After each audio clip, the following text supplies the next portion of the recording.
All right. So there's also something to understand here, which is when you work with your fears, it's like really dark, right? I mean, I'm walking with a dog. That means when I'm like drawn to the outside all the time, I don't know what's gonna go on. So if I would be walking here and there would be like leopards or lions or any kind of predator, well, good luck. Because in a way, you know, I don't know, but here it's relatively safe because I know there are no wild animals except for like deer, and they will all, like, I don't have to be very perceptive here, you know, but at night I still start feeling quite uneasy, and I have to work with that. And so that's definitely something I can say that with psychedelics in general, the night is more intense. So, you know, I'm not telling anybody to do anything here, but I just think it's better to inform people and say to them, you can, but.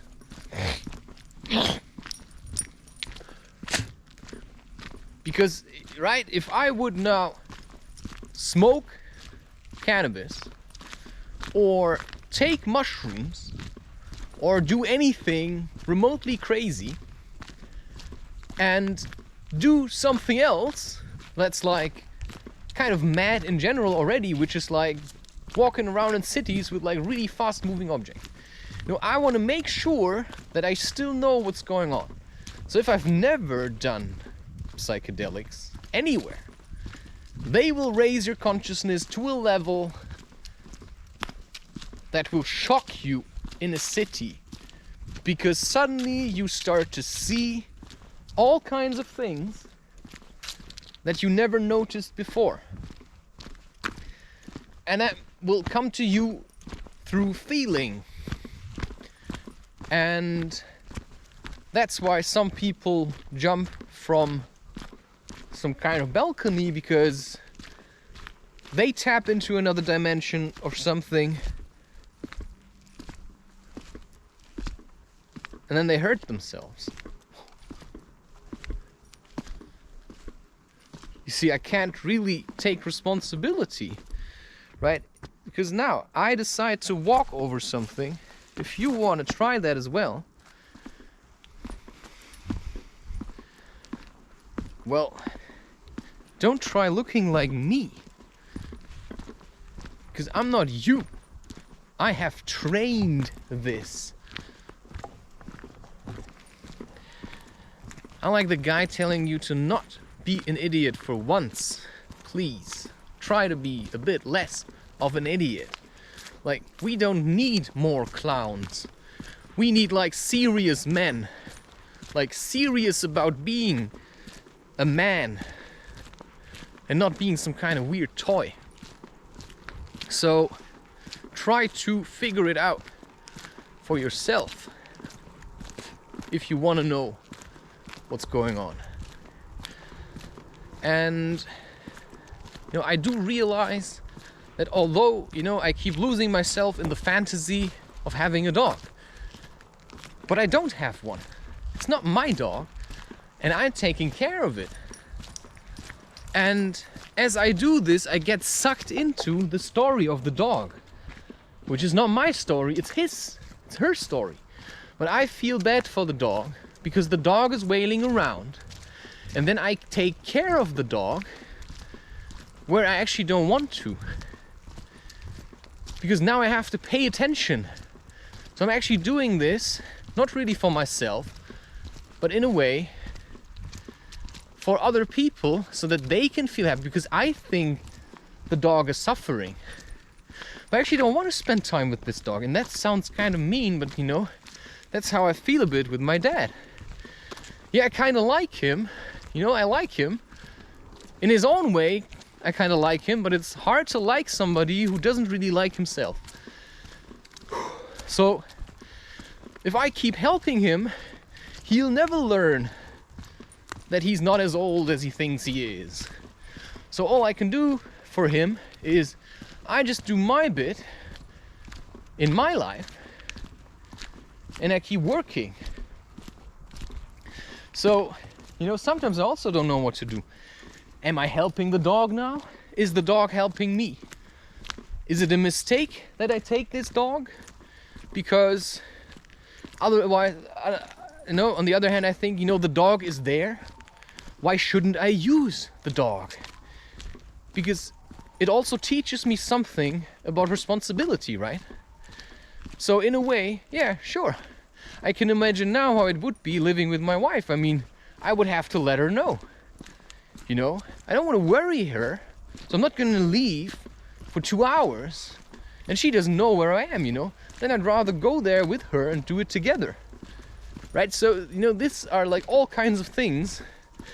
You also have to be responsibility for other people, because now maybe, you know, I can talk to you from a place where I'm completely free to do whatever the fuck I want. There's no children. This isn't my dog. I don't have to take care of it. You know, there are lots of things that I can just, you know, give up. You know, I take the dog when I feel like taking the dog. I don't have to take the dog. It's not like my children, right? So when I do have children, I have to be very responsible with the usage of psychedelic substances. So I have once met a family, and the wife, she was more like a shaman. I don't know what he was. I think he was an addict. And anyway, they had a small family, and we came all to the same place. And while me and my friend, who were there without any attachment, just us, we took LSD and, you know, ran off into the forest. And the man also did that, who had 2 children there and a wife, and he just let her take care of it. So he could have supported her also, but he didn't. He ran off rough. Yeah, so in a way, I think it's important. Because if you really want to do LSD, and your wife can take care of the children because she is kind of tough, then why wouldn't you let her? Because, for example, for me, I know, you know, there's like a funny part in me that just wants to test myself, and that also likes psychedelics, right? There's like that part in me. So when I would be in a relationship, it might be my partner would really hate them. But I know why they help me, and as long as I have the feeling I'm moving onward instead of clinging to the past, and as long as my life is going in a somewhat good direction, I don't think I have to be overly sensitive about the topic of psychedelics if they help me. Because I can do what I'm doing, you know? But I also learned it before having children and such things. And as I can talk from a place where I've tried to do all of them, what it taught me was I first have to get my own shit together, bring it out into nature, and know how to live my own life. Maybe not always like super happy because I'm alone, but maybe at least it's okay, right? You know, it's okay. I actually quite like it. That's a good place to be. Like, I actually quite like it, you know? Could be worse, right? Could be worse, like, ha ha ha, you know? And then, bam, you know, it's getting worse. But see, that's like from talking from a very high altitude. Anyway, I think I've said enough for now. Because there's now a car, and I need to take responsibility for this dog. And because it's dark, I'd rather take it on the leash. Which is probably gonna tell you something about governments again. Peace.